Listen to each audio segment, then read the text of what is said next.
처음에는 초보니까 작은 돈으로 해야죠. 큰 돈으로 하면 큰일 나는 거죠. 네. 진짜 1억까지 투자를 하나도 안 하고 1억을 막 모았어요. 10년 동안. 근데 자, 이제부터 본격적으로 투자를 하자라고 해가지고 마이너스 90% 얻어맞고 1,000만 원이 된다. 그럼 그건 굉장히 가슴 아프잖아요. 그렇죠. 그래서 이제 작은 돈으로 투자하는 거는 내 집 마련부터 건물주까지 되는 방법을 같이 공부하는 부익남TV의 부익남입니다.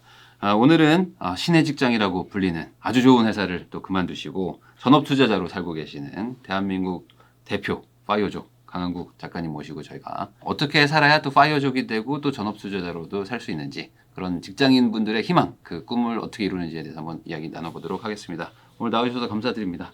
안녕하십니까. 네. 저번에도 한번 나오셨잖아요. 네, 두 번째 나온 거죠. 네. 그때 퀀트 투자 얘기도 해주시고 네. 그리고 이제 어떻게 투자를 하면서 살아야 되는지도 얘기를 해주셨는데 네. 주식 기반의 이제 투자자시니까 사실 네. 요즘에 투자장이 되게 안 좋았잖아요. 네. 이때 좀 어떻게 하셨는지 좀 궁금하거든요. 제가 보통은 11월부터 4월까지만 투자를 많이 하거든요. 네. 그래서 올해 4월까지는 제가 플러스 1% 정도로 가다가 네. 근데 또 이제 완전히 투자를 또 안 한 게 아니기 때문에 제가 마이너스 3%까지는 떨어졌었어요. 근데 이제 요번에 10월 말에 다시 들어가가지고 상승장이 와가지고 네. 다시 플러스로 전환했습니다. 그때도 제가 그때 얘기하신 게 기억이 나는 게 11월 1년 내내 안 하고 네. 딱 특정 기간에 한다. 그때가 뭐 수익률 좋다 이런 얘기 하셨는데 11사 천국 50지옥. 네. 그럼 4월에 좀 어느 정도 정리하신 거예요? 어느 정도는 거의 다 정리했었죠. 거의 다 정리. 네. 그래도 멍청하게 또 이제 한 8월에 괜찮은 것 같아 들어가 보다가 한 번 더 깨지고 손절하고 나오고 그래서 이제 마이너스 3%까지 갔다가 네. 이제 요번에 다시 플러스로 돌아온 거죠. 해피엔드. 네. 50 지옥인데 괜히 8에 들어갔다가 그렇죠. 왜 멍청하게 이렇게 했는지 역시 들은 게 없어요. 네. 사람은 이게 당해봐야 그렇습니다. 하는구나. 그렇죠. 제가 이미 수차례 당했는데 또 당했습니다. 이렇게. 그러면은 우선 8월에 같이 이번엔 다르다 하고 들어갔던 어떤 이유가 있으셨어요? 그때 여름에 장이 꽤 좋았거든요. 7월 한 8월까지도 장이 좋아가지고 네. 들어갔는데 9월에 빵 오더라고요. 근데. 네. 자, 그러면 이제 11월 말이고 네. 이제 다시 또 들어가셔야 되는 시기인데 들어갔죠 이미. 네. 네. 그러면 전부 다 넣으신 거예요? 아니면 어떻게? 요번에는 분할해서 들어갑니까? 요번에는 이제 퀀트 투자를 할 때 그 개별 종목 같은 경우는 10월 말에 제가 3분의 1 들어갔고 그리고 이제 얘가 오르면은 계속 추가로 3분의 1을 들어가고 안 오르면은 이제 또 손절을 하려고 했는데 네. 다행히도 올라가지고 또 3분의 1을 11월 말에 제가 투입을 할 거고요. 네. 그 다음에 12월에 또 오르면은 또 나머지 3분의 1을 투입을 할 거고 만약에 이게 S&P가 3,435 이하로 떨어지면은 네. 다 손절하고 나갈 생각입니다. 아예 그냥 손절치까지 정해놓고 네. 오르면 계속 불타기를 하시는 거네. 그쵸. 불타기가 네. 아니라. 예. 그럼 그렇게 이렇게 쪼개서 하시는 이유는 뭔가요? 사실 처음에 전부 다를 10월 말에 들어갔어도 됐었고 지금 보면 그게 나쁘지 않았는데 네. 뭐 그래도 올해 장이 너무 안 좋아가지고 좀 이제 좀 조심하면서 들어가겠다라고 해가지고 3등분 해가지고 들어간 것뿐입니다. 네. 그냥 8월에 악몽을 다시 또 하긴 좀 어렵다. 그죠. 네. 3분의 1만 투입해보고 분위기 봤는데 나쁘지 분위기 않아서 좋았어. 그러니까 11월 또 들어가고 들어가고. 12월에 또 들어가고 하는 거죠. 네. 그러면 이런 어떤 투자 얘기는 조금 더 이따가 나눠보기로 하고 네. 사실 제가 이제 모신 거는 예. 우리 시청자분들이 직장인분들이 많으세요. 네, 그런 네. 직장인분들이 나도 뭔가 좀 열심히 투자도 하고 돈도 모아가지고 집도 사고 뭐 투자도 해서 좀 경제적으로 좀 어느 정도 좀 나아지길 원하시는 분들이 많은데 네. 뭐 저도 그랬지만 사실 강학국 작가님도 회사 다니다가 이제 나오셨잖아요. 네. 그럼 이제 나오고 이제 전업하신 지가 몇 년 되신 거죠? 지금? 제가 작년 7월에 퇴사를 했으니까 한 1년 반 언저리 돼가네요 지금. 그럼 거의 한 이제 2년 조금 안 되시는데 네. 나와 보니까 가장 많이 바뀐 게 뭔가요? 바뀐 거요. 네. 그냥 제가 만나고 싶은 사람만 만나고 하고 싶은 것만 할 수 있다는 게 가장 큰 변화입니다. 너무 좋아요. 너무 좋아요. 옛날에 되게 좋아하시는. 네. 한 그 옛날 직장 다닐 때보다 4,800원 나온 것 같아요. 네, 진짜로. 네, 예. 그럼 예전에는 그런 만나기 싫은데 만나야 되고 하기 싫은 걸 하니까 힘들었다는 거네요. 사실 그 만나기 싫은 사람은 그렇게 많지는 않았어요. 회사가 귀찮아가지고요. 네. 나이 산 분들이 많았어요. 근데 이제 그 회사에서 하는 일은 별로 재미가 없더라고요. 일 자체가. 네, 그러니까 이제 회사에서 늘 가가지고 이제 친구를 만나고 같이 점심도 먹고 저녁도 먹고 회식하고 다 좋았는데 회사에서 일을 시키더라고요. 근데 진짜 그게 싫었어요 저는. 네. 그럼 나와 보니까 이제 일하는 게 가장 좋더라. 그러면은 뭐 하세요? 일어나가지고 일가가 어떻게 됩니까? 이 파이어족의 일가가 사실 궁금하거든요. 저 같은 경우는 지금 1년에 2권을 쓰고 있거든요, 책을. 예, 그래가지고 보통 깨면 오전에 그거를 좀 먼저 하는 것 같아요. 한두 시간 이제 먼저 쓰고, 제일 중요한 거니까.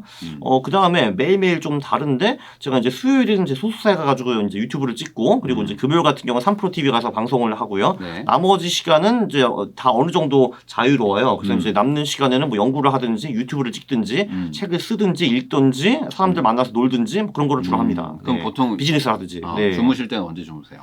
잘 잘 때는요 새벽 2시쯤 자는 것 같아요. 되게 늦게 주무시네요.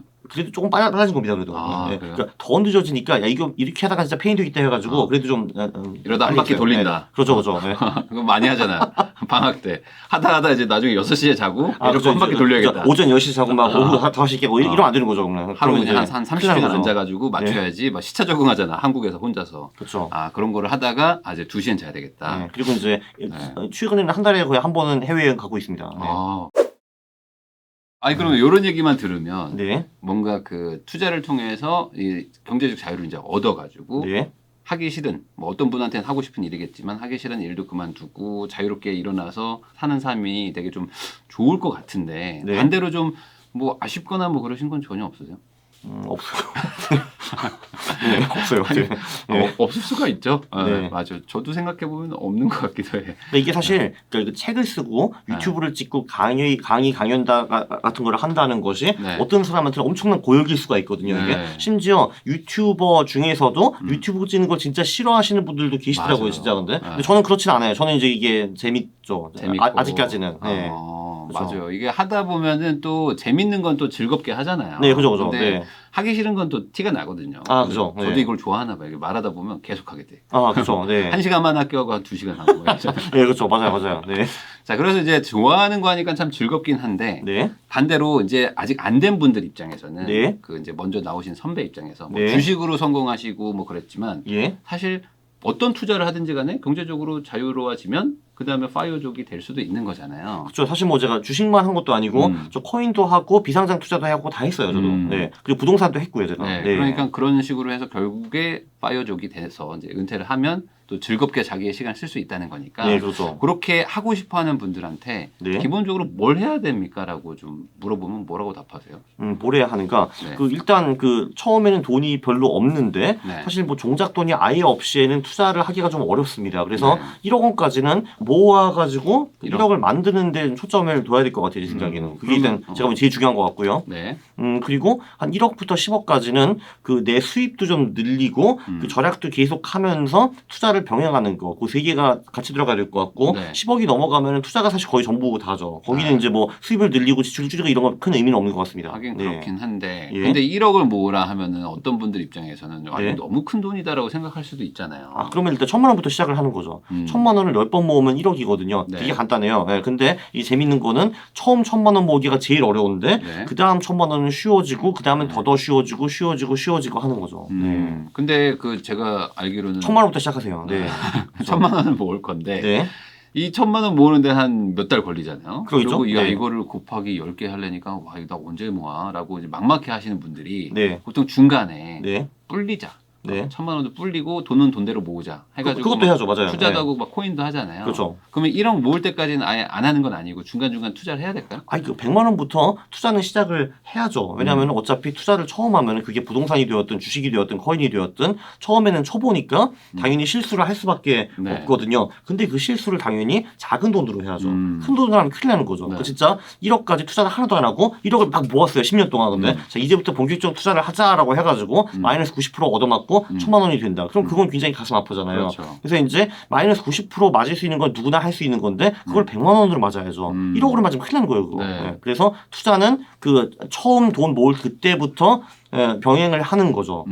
근데 이제 처음 작은 돈으로 투자하는 거는 배우기 위해서 하는 거지 돈을 벌기 위해서 하는 거는 아니에요, 사실. 돈은 당연히 액수가 커져야지 돈을 버는 건데 100만 원 가지고 제가 아무리 수익이 좋아도 큰 돈을 벌 수는 없는 거잖아요. 그러나 배우기 위해서 투자를 제대로 하는 걸 배우기 위해서 100만 원부터 곧바로 투자를 해야 된다라는 거죠.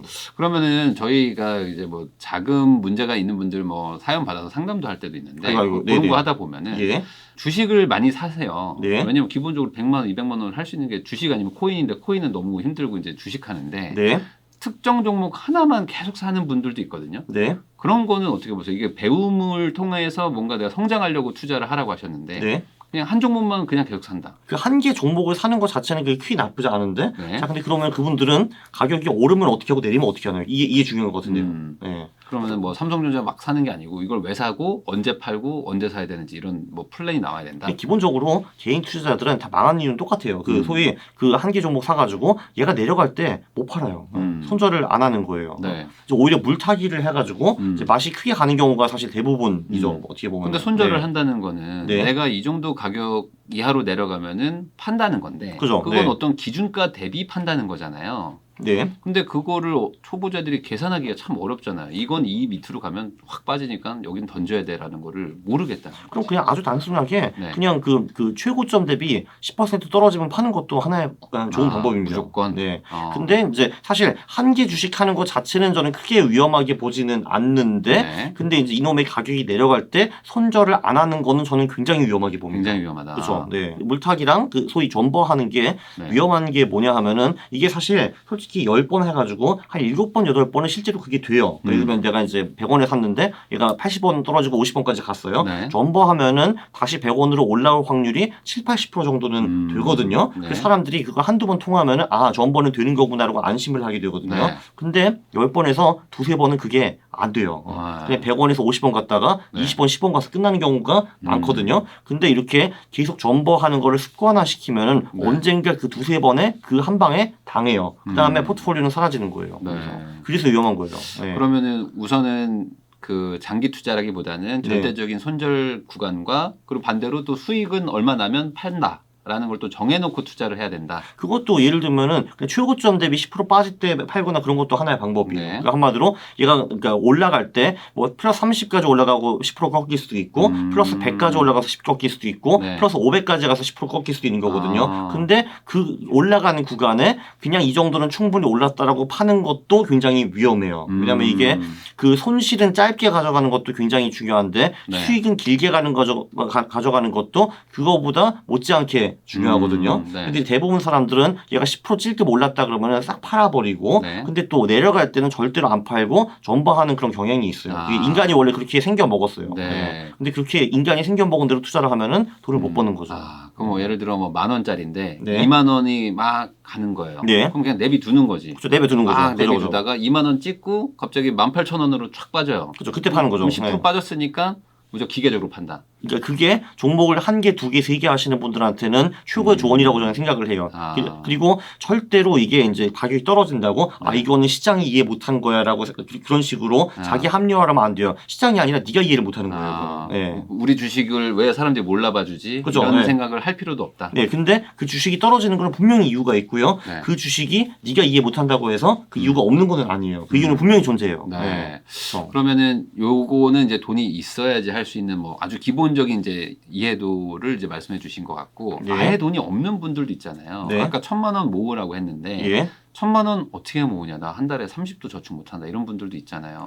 예전에 돈 모으실 때 어떻게 하셨어요? 아, 저는 그냥 월 지출 목표를 세워가지고 제 인생을 그냥 거기다가 맞췄어요. 그러니까 이제 예를 들면 그 지출액이 뭐 월 30만 원이다라고 하면은 그럼 이제 그게 하루 10,000원이잖아요. 네. 근데 이제 어떤 날에 예를 들면 하루 3만 원을 썼다라고 하면은 그럼 다음 날에 삼각김밥을 먹으면서 지출을 줄여가지고 네. 다시 그 소위 그 평균 지출액을 맞춰가는 거죠. 네. 그러면 예전에 주거비는 어떻게 해결하셨어요? 아, 주거비가 주거비요? 제일 크거든요. 아, 주거비는 일단 부모님 측에서 빈대 붙을 수 있으면 그게 최선이고요. 그렇죠, 일단 그렇죠. 그 돈이 어느 정도 모일 수 있을 때까지. 잔소리가 심하면요? 네? 그래, 잔소리가 너무 심해.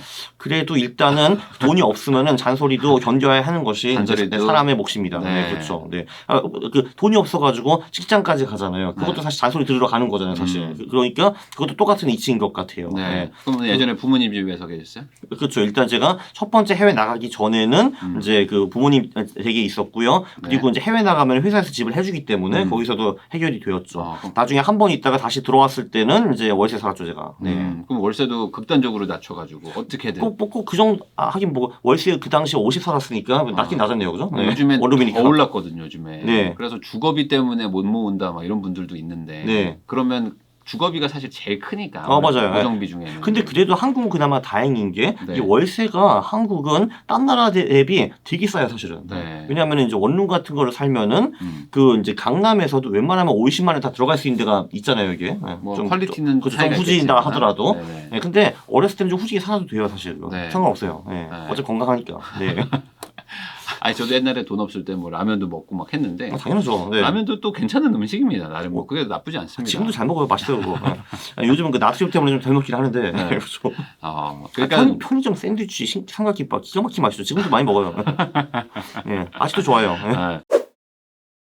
대한민국에서 사실 노력을 안 하는 사람은 저는 별로 없는 것 같아요. 다 되게 열심히 사시거든요. 네. 다만 근데 그 노력의 방향이 돈이 안 되는 쪽으로 가는 경우가 굉장히 많은 것 같아요. 그러니까 뭐 예를 들면 이런 거죠. 이제 회사에 다녀가지고 정말 열심히 하고 야근을 하고 으쌰으쌰 막 해요. 근데 딱 보면은 20년 단위 본부장의 그 연봉이 3,500이에요. 근데 그러면은 솔직히 거기서 으쌰으쌰 해가지고 회사를 위해서 내가 한 번 바쳐가지고 일하는 게 무슨 의미가 있냐 이거죠. 사실 20년 후에 네가 받을 게 3,500인데. 네. 그렇죠. 그러니까 사실 방향이 더 중요한 건데. 그렇죠. 그러니까 네. 누울 자리를 보고 발을 뻗으라는 것처럼. 네. 그러니까 그냥 무작정 열심히 하는 거는 이제 돈 버는 데는 도움이 안 되는 건데, 근데 그런 분들이 사실 되게 답답하죠. 내가 진짜 열심히 살았는데 나 지금 가진 게 아무것도 없어. 그러니까 열심히 사는 건 맞는데 돈이 되는 쪽으로 열심히 살아야 되는 건데 이거는 그 사실 완전히 달라요 이게 개념이. 네. 그러면 그런 분들도 있잖아요. 회사 옛날에 제 그 동기나 뭐 이런 분들도 보면은 네. 회사를 너무 다니면서 스트레스를 받아요. 예. 너무 스트레스를 받으니까 이걸 풀어야 돼. 네. 그냥 풀려니까 뭐 소비를 하든지 뭐 여행을 가든지 뭐 이렇게 해서 내가 살아야 되겠다. 살려면 어디 돈을 써야 된다. 이런 분들도 있거든요.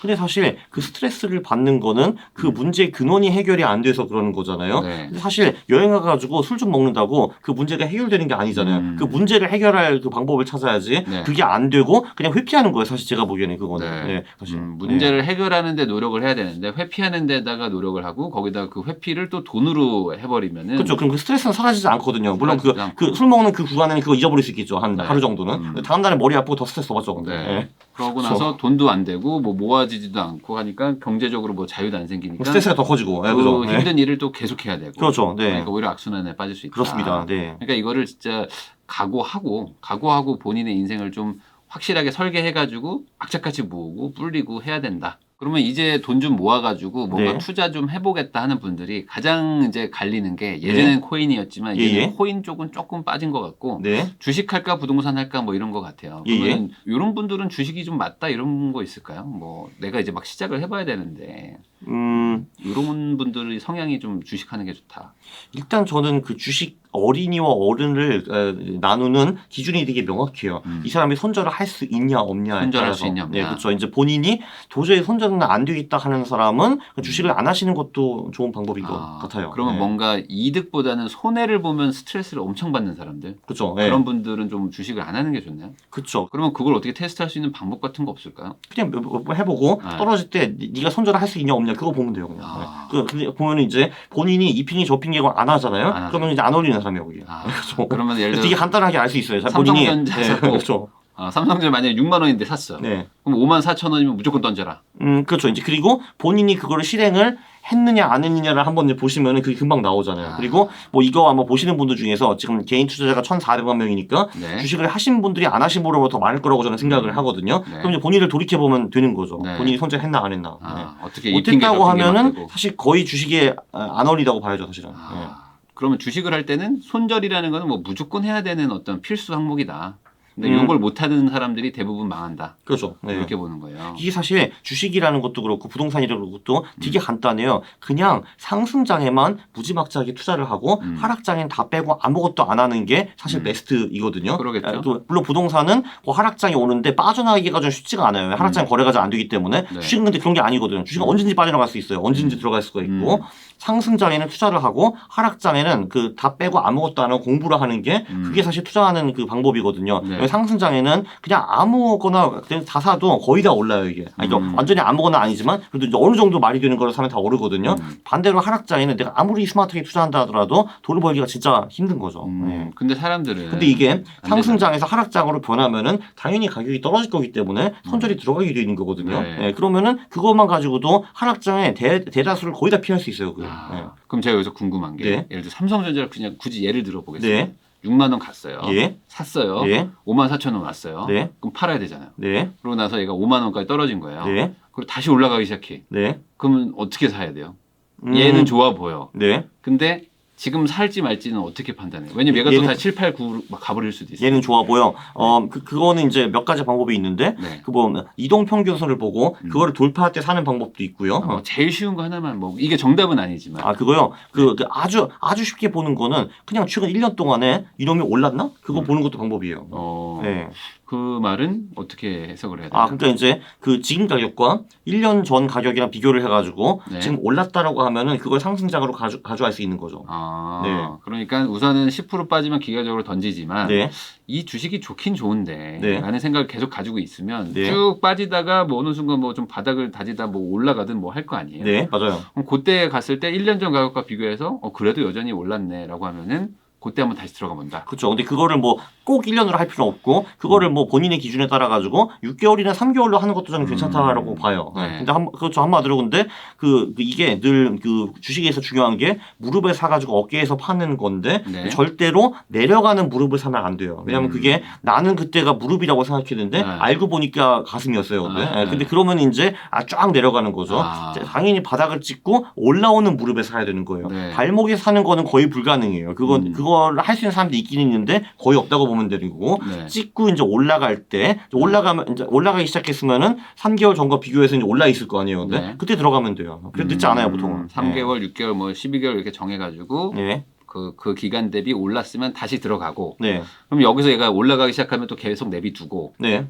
그러다가 또 어느 순간 최고점에서 또 다시 10% 빠지면 또 팔고. 그렇죠. 네. 우선 이렇게라도 원칙은 좀 지켜야 된다. 그렇죠. 이제 그거 하나만 지켜도 솔직히 큰 손실은 거의 다 피해갈 수 있어요. 그러면 요거 한번 여쭤보겠습니다. 그 실제 지금 부동산 투자 아까 하셨다고 했는데 네. 지금 또 실거주용 집을 가지고 계신가요? 저 지금 월세 살고 있어요. 네. 그러면 이게 보통 주식 하시는 분들은 네. 집 사는 거에 대해서 되게 싫어하시잖아요. 아, 근데 저 사긴 살 거예요. 네. 그러니까 아니 제가 부동산도 퀀트적으로 많이 연구를 했어요. 근데 이제 제가 지금까지 느낀 거는 상승장에는 보통 3배 오르고 하락장은 40% 정도 빠지더라고요, 이게. 그러니까 이제 3배 40%, 3배 40%가 그러니까 무한반복이 되는 것 같던데. 네. 지금은 근데 확실히 그 3배 오르는 기간이 끝난 것 같고요. 이제 거의 뭐 누가 봐도. 그래서 이제 그 보통 하락장이 오면은 그게 뭐 1, 2년 만에 끝나는 경우도 사실 제가 거의 본 적이 없고요. 아파트 기준으로. 몇 년 갈 거 아니에요, 근데. 그 몇 년 가는 기준에 사면 될 것 같아요. 이것도 주식과 똑같이 퀀트적으로 또 봐서. 네, 근데 이제 다만 이제 제가 투입하는 자산이 제 총 자산의 한 20에서 25%는 안 넘어가는 식으로 제가 살 것 같아요. 무리를 안 하는 걸로. 네. 그러면 대출 없이 그냥 사시게요? 아니요. 그게 이제 어떻게 살지는 제가 결정을 해야 되는데 어쨌든 제 돈 들어가는 거는 그 정도. 그러니까 이제 대출을 받을 수도 있고 그냥 저는 계속 월세를 사면서 사가지고 이렇게 투자를 할 수도 있는 거고. 네, 왜냐하면 이제 뭐 훨씬 더 잘하시는 분 앞에 제가 주름을 잡을 수는 없지만 이제 보통은 이제 하락장이 지속되면은 전세값이 스모 올라오면서 그 매매가와 붙으면서 갭이 줄어들잖아요. 그래서 사실 이제 예를 들면은 제가 기억하기로는 2007년 8년만 해도 서울에서 갭이 5천 미만의 아파트도 꽤 많았거든요. 네, 그런 거 샀으면 좋았을 텐데. 네. 제가 그래서 알았는데. 네, 그렇습니다. 네. 이번엔 제가 놓치지 않을 거예요. 이영애 같네. 놓치지 않을 거예요. 네, 이번에 합니다. 제가 할 거예요. 네, 할 수 있어.